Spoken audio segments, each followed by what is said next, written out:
জুলুম শুধু আমাদের জন্যই হারাম না, আল্লাহর জন্য হারাম। আল্লাহ তাআলা বলেন হাদিসে কুদসিতে, ইয়া ইবাদি, হে আমার বান্দারা, ইন্নী হারামতু যুলমা আলা নাফসি, আমি জুলুমকে আমি আল্লাহ নিজের উপরে হারাম করেছি। ওয়া জাআলতুহু বাইনাকুম মুহাররামা, এবং এই জুলুমকে তোমাদের উপর হারাম করেছি। ফালা তাযালামু, তোমরা একে অপরের উপর জুলুম করো না।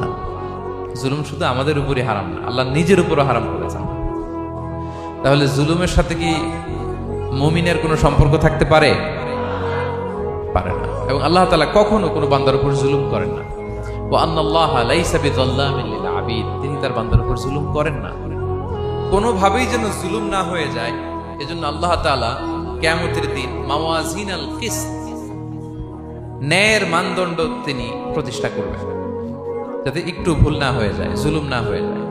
আমরা মাঝে মাঝে যে দোকান থেকে বস্তায় বস্তায় চাল নিয়ে আসি না, চাল দেখা যাবে যে 1 মণ চাল হয়তো সামান্য একটু কম হইতে পারে, সামান্য একটু বেশিও হইতে পারে, এরকম হয় না?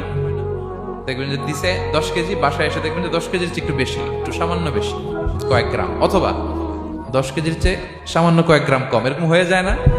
মানুষ তো আমরা, কি বলেন? কিন্তু আল্লাহর নিক্তি পাল্লায়, মিজানের পাল্লায় এরকম হবে নাকি? হবে?